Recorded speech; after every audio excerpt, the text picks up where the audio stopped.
Admiral Jake Morrison stood on the observation deck of Remembrance Station, looking down at the ruins of New Terra. The planet below was still scarred from the alien bombardment 15 years ago, its once green forests replaced by gray ash and twisted metal. This was where the final ceremony would take place, where the galaxy's old rulers would sign away their power forever.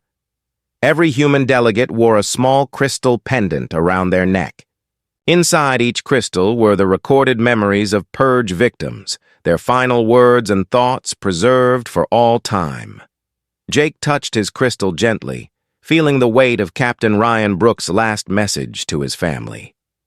The Great Hall of Remembrance Station was filled with beings from across the galaxy. Representatives from over 300 species had come to witness this moment. Many were survivors of consortium oppression who had never dreamed they would see their oppressors brought to justice. Senator Frank Murphy walked to the podium at Yakar, the center of the hall. Frank had been chosen to speak for humanity because he understood both justice and mercy. His own son had died in the attack on Harmony Station, but Frank had dedicated his life to building something better rather than seeking simple revenge. Today marks the end of the old galaxy and the beginning of the new one, Frank announced. His voice carried clearly through the hall's speakers, reaching every corner where beings sat in absolute silence. For over 1,000 years, the galaxy was ruled by fear. Species were destroyed not for what they did, but for what they might do. Entire civilizations were erased because they asked questions their rulers did not want to answer. Frank paused and looked at the alien leaders sitting in the front rows. Emperor Vorthax sat with his head bowed, his once proud bearing completely gone. Queen Zalara's compound eyes stared at the floor. The other leaders looked like prisoners, waiting for their sentences. But today, we choose a different path, Frank continued. Today we choose justice over vengeance. We choose rebuilding over destruction. We choose hope over fear. Captain Maria Rodriguez approached the podium carrying a datapad that contained the names of every world destroyed by the consortium. Maria was the daughter of Captain Danny Rodriguez, who had spent years mapping alien weaknesses. She had requested the honor of reading the list of the dead. Before we sign the documents that will create our new galaxy, we must remember those who cannot be here to see it, Maria said. Her voice was steady, but everyone could hear the emotion beneath her words. We will speak the name of every world that was destroyed. We will remember every life that was lost. We will honor every species that was silenced. Maria began to read. New Terra. Population 2 million humans. Destroyed without warning. She paused for a moment of silence, then continued. Harmony Station. Population 800,000 humans and allied species. Destroyed during evacuation. The reading continued for hours. World after world, species after species. Each name was spoken clearly and followed by a moment of silence. The alien leaders sat through it all, forced to confront the true scope of what they had done. Helatari Prime. Population 43 million Helatari. Destroyed for asking questions about military technology. Nexar 7. Population 18 million Nexari. Destroyed for missing resource quotas. Valdrin Homeworld. Population 97 million Valdrin. Destroyed for cultural incompatibility. As the hours passed, many beings in the audience began to weep. Some had never heard of these lost species. Others were the last survivors of worlds they thought no one remembered. The gallery was filled with quiet sobbing as the galaxy finally faced its buried history. Admiral Morrison watched Emperor Vorthax during the reading. The old ruler's hands shook as each name was spoken. When Maria read the name of a world called Kyrian Beta, the Emperor made a small choking sound. Jake realized that even the Emperor had not known about all the genocides committed in his name. When Maria finally finished reading, 14 hours had passed. Every name had been spoken, every life had been remembered. The hall was completely silent except for the quiet sounds of grieving. Dr. Nancy Johnson approached the signing table carrying the documents that would reshape galactic civilization. The Confederation Charter would replace the old consortium with a government based on cooperation rather than domination. Every species would have a voice. No single race would hold absolute power. The terms are simple, Nancy announced. Complete. Disarmament of all military forces, disbanding of all colonial governments, trials for those responsible for genocide, reparations to survivor species, and most importantly, acceptance that the age of empires is over. Emperor Vorthax was the first to sign. His hand trembled as he wrote his name on the document that ended his family's 1,000-year reign. When he finished, he looked up at the human delegates. "I want you to know that I genuinely believed we were protecting the galaxy," the Emperor said quietly. "I thought we were preventing chaos and war. I see now that we became the very thing we claimed to oppose." Senator Frank Murphy nodded. "Your Majesty, belief does not excuse action, but acknowledgement is the first step toward redemption." One by one, the other alien leaders signed the documents. Queen Zalara signed for the Zephyrian Collective. Chancellor Krex signed for the Hegemony States. Leaders from dozens of smaller powers added their names to humanity's new order. When the signing was complete, Admiral Morrison stood to address the assembled delegates. "The old galaxy is dead. We killed it not through conquest, but through the simple act of refusing to accept that might makes right. We showed the universe that strength serves justice, not the other way around." Jake gestured to the viewport showing the ruins of New Terra below them. "This world will remain as it is, a reminder of where hatred and fear lead. But around it, we will build something better. We will build a galaxy where children of all species can grow up without fear. Where asking questions leads to answers, not death.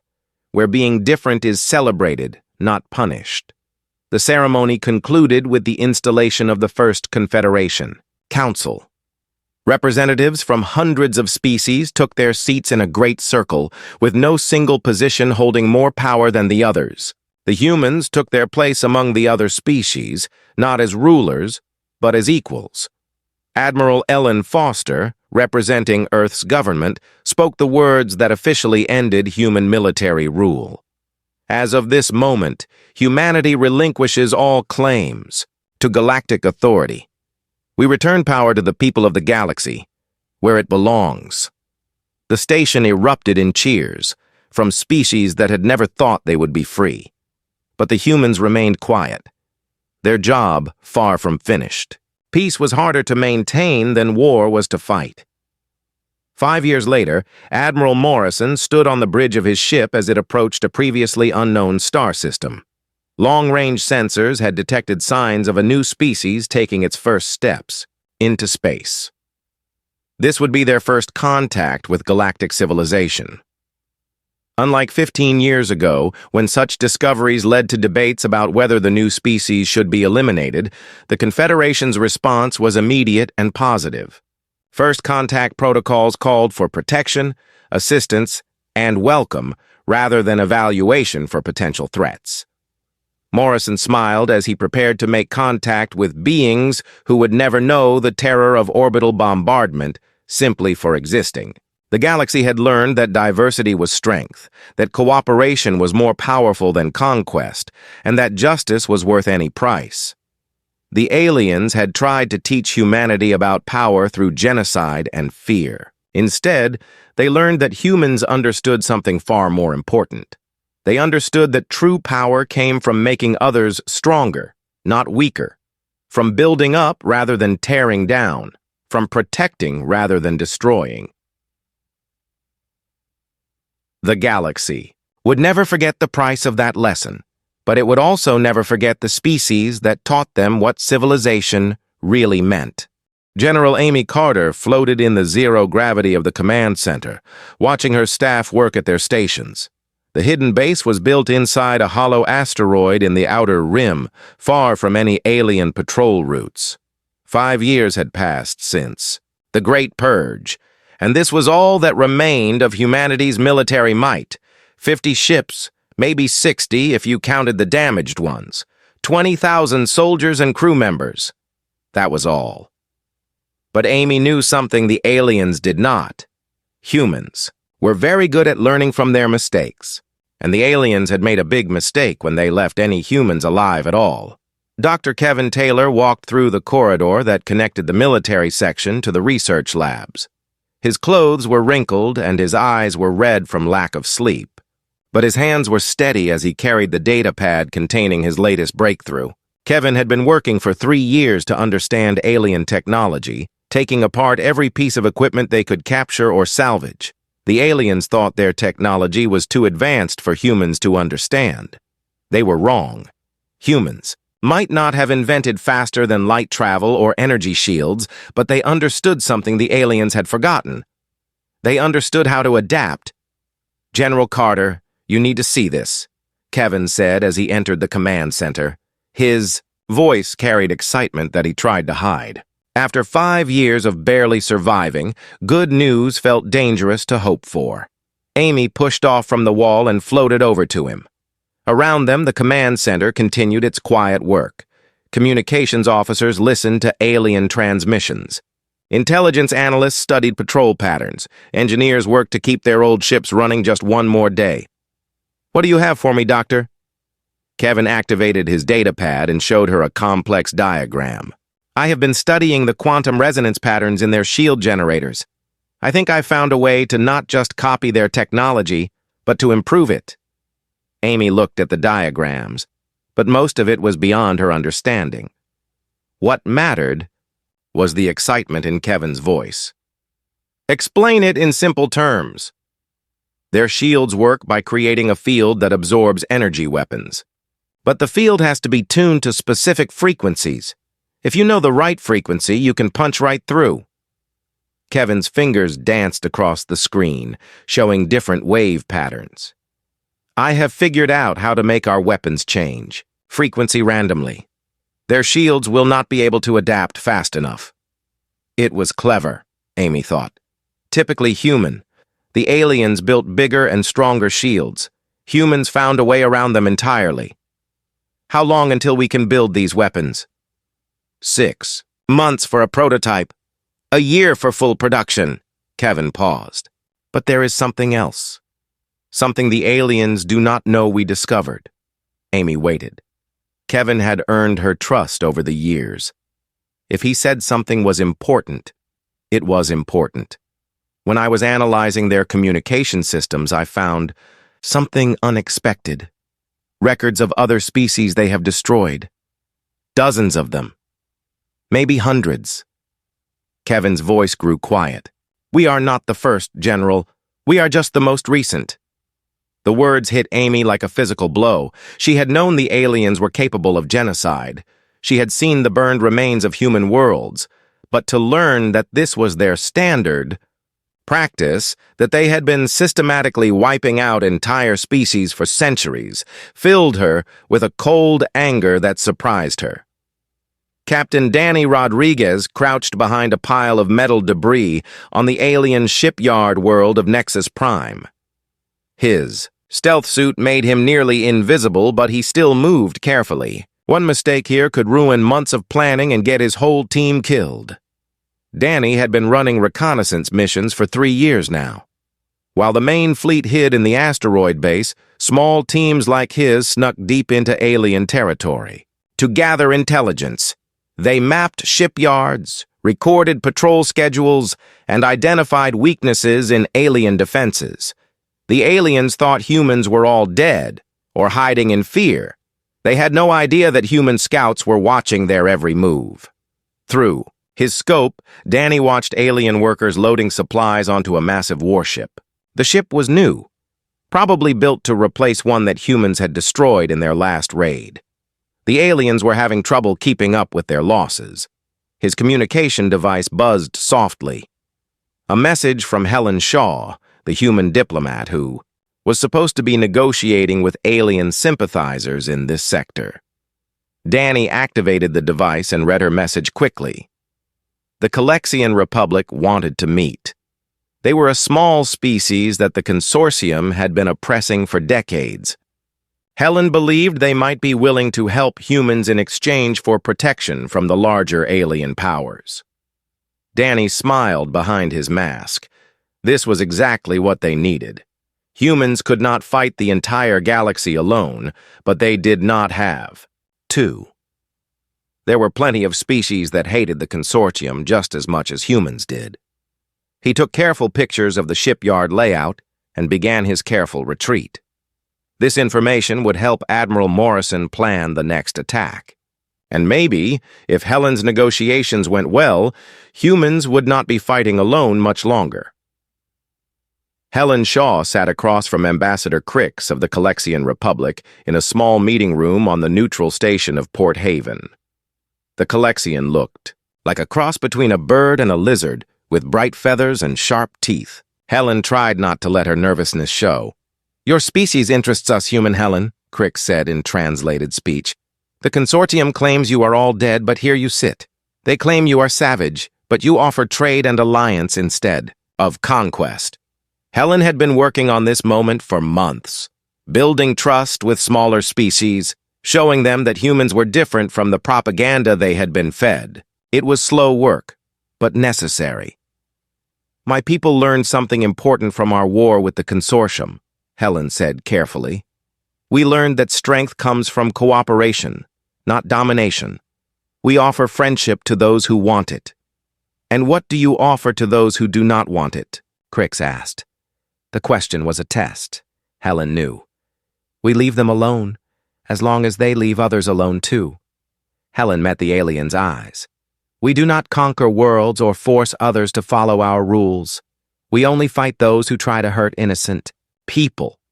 Crix was quiet for a long moment. "The consortium has told us that humans are violent and cannot be trusted, but they also told us that humans were extinct. If they lied about one thing, perhaps they lied about others." Helen felt hope growing in her chest. "Would you like to see for yourself? Our General Carter has authorized me to invite a small Calexian delegation to visit our base. You can meet our people and judge for yourself what kind of beings we are." It was a risk. Showing their hidden base to any alien was dangerous. But if humans were going to build the alliance they needed, they had to take some chances. Back at the asteroid base, Amy Carter read Danny's intelligence reports while Kevin worked on his new weapons in the lab below. The aliens were building more ships, but they were also spreading their fleets thinner. They were trying to protect too many worlds at once. More importantly, Helen's diplomatic efforts were beginning to show results. 3 small species had agreed to secret meetings. 2 had offered to share intelligence about consortium military movements. 1 had even suggested providing supplies for human operations. Amy smiled as she looked at the tactical display showing alien fleet positions. The aliens thought they had won the war 5 years ago. They thought the surviving humans were broken and hiding. They were about to learn that humans did not break. They adapted. They planned. They remembered. And they were very good at making. Their enemies regret underestimating them. The real war was just beginning. Ambassador Michelle Foster walked through the corridors of Unity Station, humanity's newest orbital facility above Earth. The station was built specifically for this moment, when the galaxy's former rulers would come begging for mercy from the species they had tried to exterminate. Every detail had been planned to send a message about who held power now. The alien delegations had arrived 3 days ago, escorted by human warships that dwarfed their small diplomatic vessels. These beings, who once commanded fleets of thousands, now traveled with tiny security details, their weapons confiscated before they were allowed to board the station. Michelle reached the main conference room and paused outside the door. Inside waited representatives from every major alien power in the galaxy. The Vorthak Emperor himself sat at the table, along with the Queen of the Zephyrian Collective and leaders from dozens of smaller councils. All of them had come to surrender to the species they once dismissed as primitive animals. Director Steve Collins was already in the room, sitting across from Emperor Vorthax. Steve had lost his entire family in the attack on New Terra 15 years ago. Now he stared into the eyes of the being who had ordered their deaths, his face showing no emotion at all. "Your Majesty," Steve said, his voice perfectly polite. "Thank you for coming such a long way to see us. I trust your journey was comfortable?" The Emperor's scaled face twitched. Just 5 years ago, no human would have dared speak to him without formal titles and elaborate ceremonies. Now this human addressed him like an equal, maybe even a subordinate. "Director, Collins, my empire is willing to discuss terms for ending this conflict," the Emperor said. His voice carried the weight of someone who was used to being obeyed without question. "We can offer substantial reparations and territorial concessions." Steve nodded thoughtfully. "Reparations? That is an interesting word. What do you think? Would be fair reparation for murdering 15 million humans?" The question hung in the air like a blade. Around the table, other alien leaders shifted uncomfortably. They had come here expecting to negotiate like equals, but the humans were making it clear that this was not a negotiation between equals. Captain Susan Wright entered the room and took her seat beside Steve. Susan had been one of the few survivors of the New Terra attack, pulled from the wreckage 3 days after the bombardment ended. Her face bore scars from that day, scars she refused to have removed because she wanted everyone to remember what the aliens had done.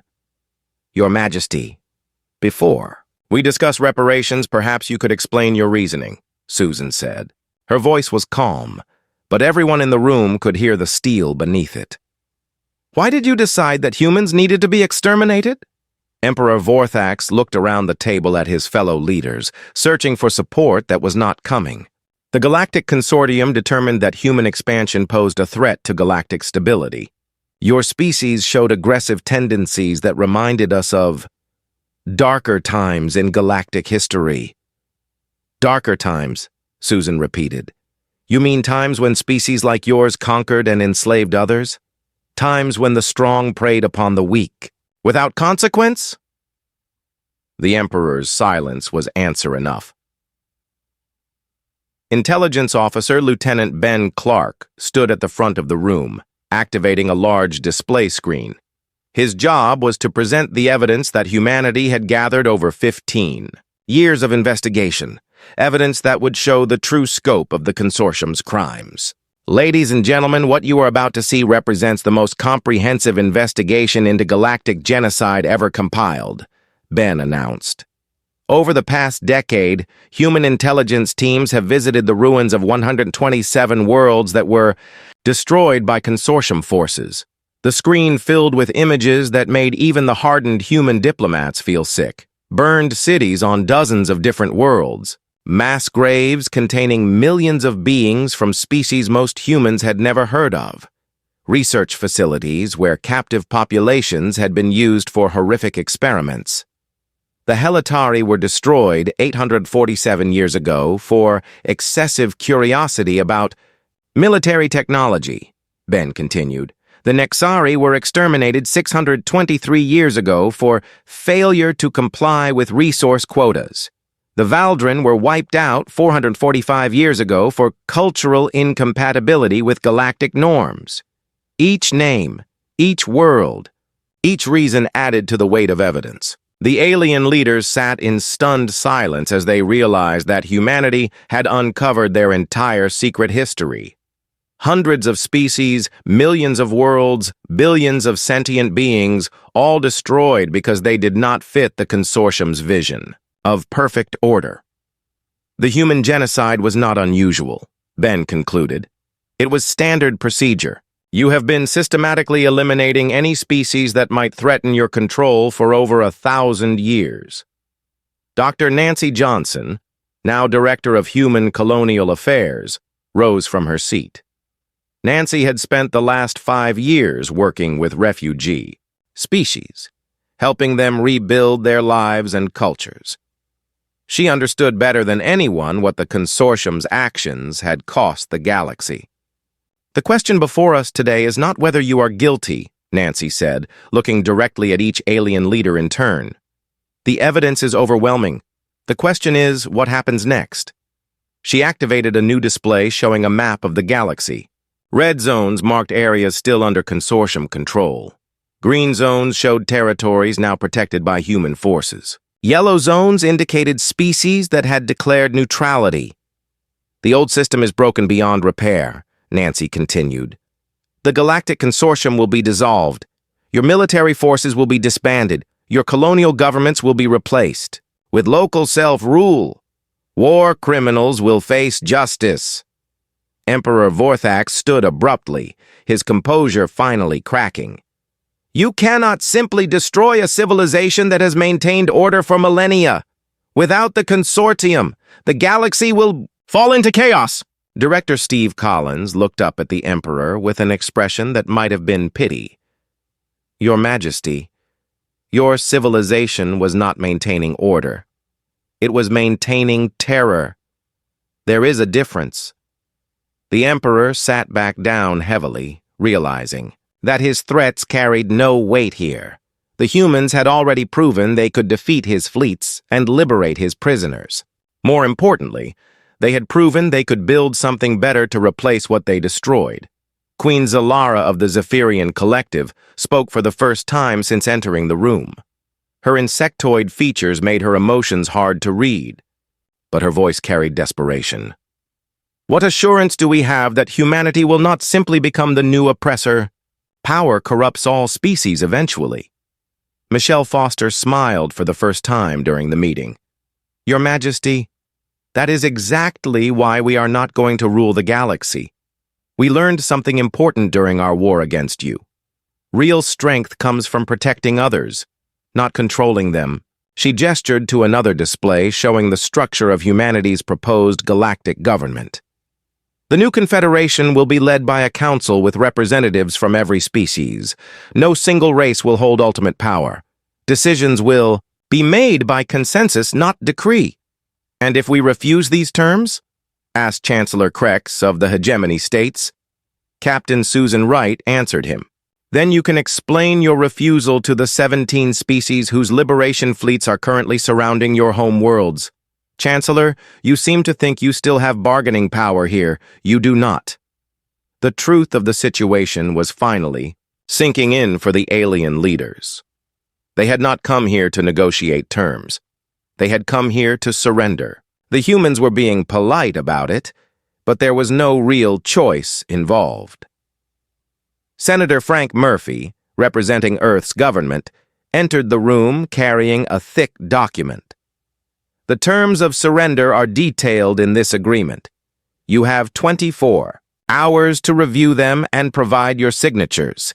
Failure to comply will result in the complete liberation of all territories currently under your control.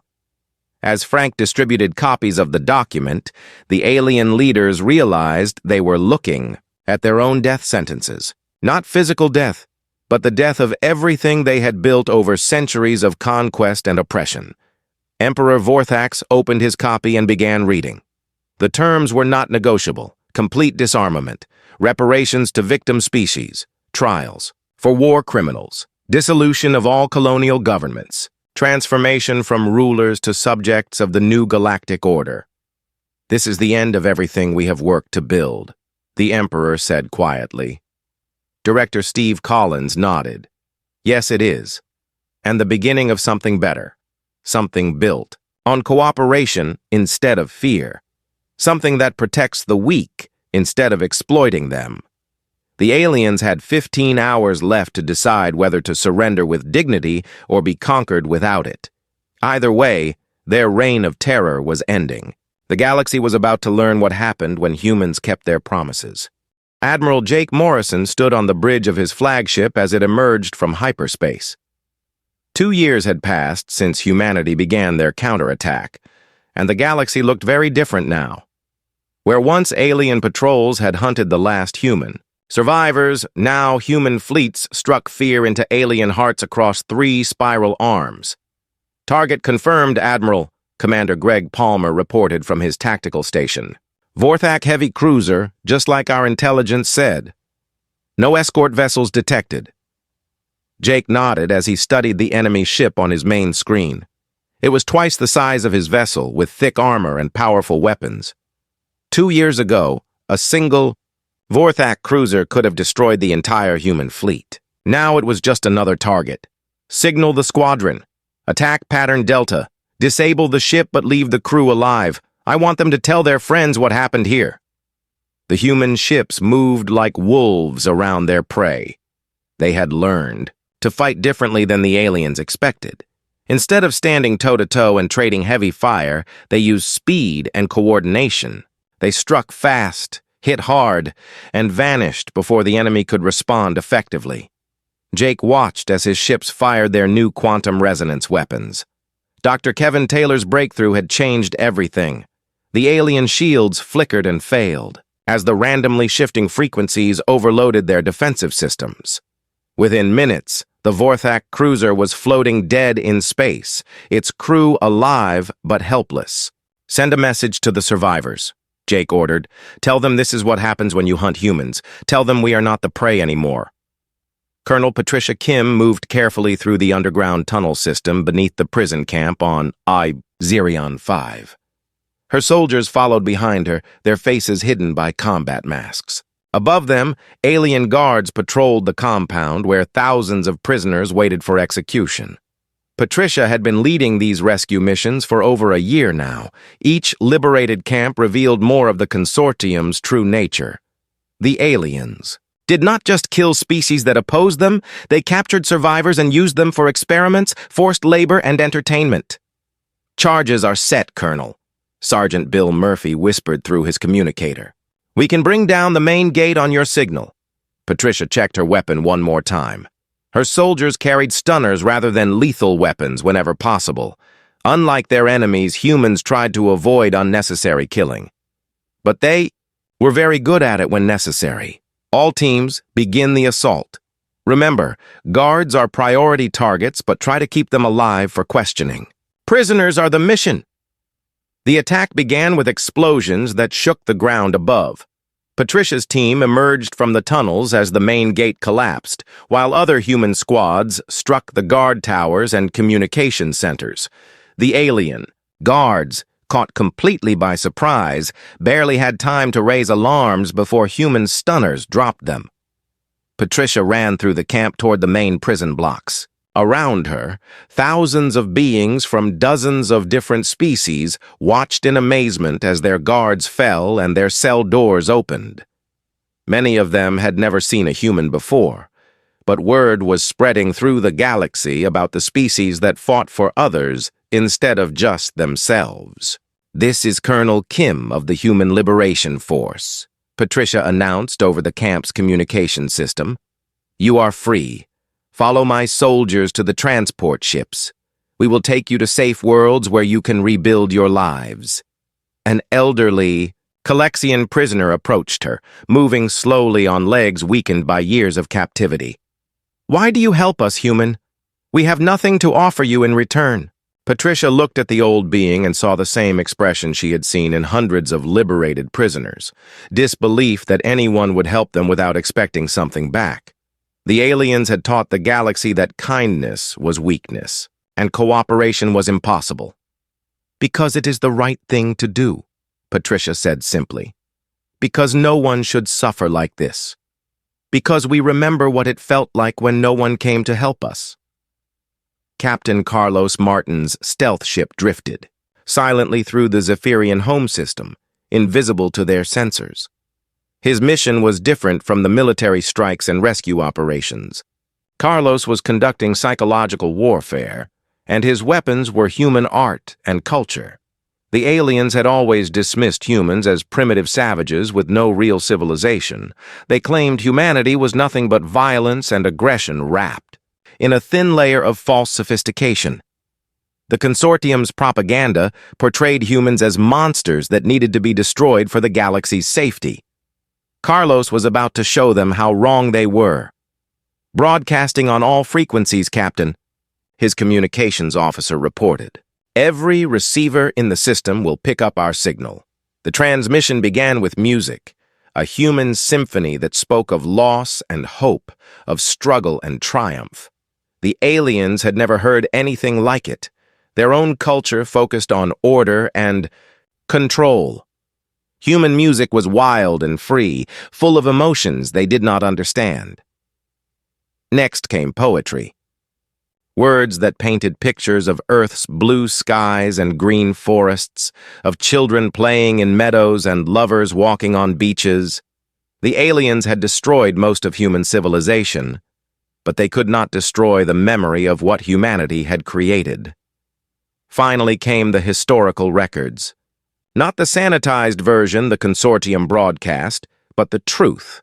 Images of human colonies before the attacks, families working together to build new worlds, scientists sharing discoveries with other species, diplomats trying to find peaceful solutions to galactic conflicts. The transmission lasted only minutes before alien jamming cut it off. But it was long enough. Across the Zephyrian home system, billions of beings had heard the voice of the species they thought they had silenced forever. Engineer Rachel Davis stood in the control center of Haven Station, watching the construction reports flow across her screens. The station was humanity's greatest achievement since the war began. Built in secret over 18 months, it served as a refugee center for the beings humans had liberated from alien oppression. The station housed over 2 million refugees from 60 different species. It had schools for their children, hospitals for their sick, and workshops where they could learn new skills. Most importantly, it proved that humans fought for something more than just revenge. "The Calexian delegation has arrived, Chief Davis," her assistant informed her. "They want to tour the agricultural sections." Rachel smiled. The Calexians had been among the first species to ally with humanity, and they were helping to design food production systems that could feed beings with very different dietary needs. It was complex work, but humans had always been good at solving problems through cooperation. As she walked through the station's corridors, Rachel passed children from a dozen different species playing together. Their parents had taught them to fear other races, but children learned quickly that fear was pointless when everyone was working toward the same goals. The station's success was spreading throughout the galaxy. Other oppressed species were sending secret messages, asking for help or offering to join the growing alliance. The consortium's narrative of human savagery was falling apart as more beings saw what humans actually built when they had the chance. News of the latest defection reached Admiral Morrison's flagship as he planned the next series of strikes. Prince Zakthul, son of the Vorthak Emperor, had publicly announced his support for the human cause. The prince's message was broadcast throughout consortium space before alien authorities could stop it. "My father's empire was built on the bones of innocent species," the prince had declared. "I have seen the truth of what humans represent. They are not the monsters we were taught to fear. They are the conscience the galaxy lost long ago." The defection sent shockwaves through alien leadership. If the heir to the galaxy's most powerful empire could turn against his own kind, what did that say about their cause? Jake read the intelligence reports with satisfaction. The psychological campaign was working better than he had hoped. The aliens were beginning to doubt themselves, to question whether they were truly the heroes of their own story. More importantly, they were learning to fear. For thousands of years, the consortium had been the hunters, and everyone else had been the prey. Now they were discovering what it felt like to be hunted by beings who were smarter, more determined, and more unified than they had ever imagined possible. The galaxy was changing, and humans were the ones changing it, not through conquest or domination, but through the simple act of refusing to let evil go unpunished. The aliens had tried to teach humanity about power. Instead, they had learned that humans understood justice. Jake Morrison stared at his tactical display and tried to understand what had just happened. The Liberty's shields were not just holding against the Devourer attack, they were getting stronger. The energy readings on his screen showed power levels. That should have been impossible for their old equipment. "Tony!" Jake called into his communication system. "What is happening down there in engineering?" The reply came back with static and confusion. "Captain, I honestly do not know. The reactor is putting out 3 times more power than it should be able to handle. And sir, systems are coming online that I have never seen before. Systems that are not in any of our manuals or blueprints." Amy Chen looked up from her communication station with wide eyes. "Sir, I am detecting subsystem activations throughout the entire ship. Sections that we thought were just empty storage areas are showing massive energy readings. It is like the whole ship is waking up." The second Devourer ship fired at them, another purple beam of energy that had destroyed the most powerful warships in the galaxy. Jake braced himself for impact, but again their shields absorbed the attack and grew brighter. The blue energy field around the Liberty now pulsed like a living thing. Pete Davis was hunched over his weapons console, pressing buttons and reading displays that were changing faster than he could follow. "Captain, the targeting computer is showing me firing solutions that should not exist. It is calculating attack patterns through dimensional space. I do not even know what that means." Lisa Parker was having similar problems at her navigation station. "Sir, the ship's internal layout is changing. I am reading new corridors and chambers that were not there an hour ago. The computer is mapping areas of the ship that we have never explored." Ryan Brooks looked up from his sensors with a shocked expression. "Captain, I am picking up energy signatures from our own ship that match the readings I got from those alien vessels. Whatever technology they are using, we have something similar hidden in our own systems." Jake felt like he was in a dream. Nothing made sense anymore. The Liberty had been a piece of junk when they left Earth.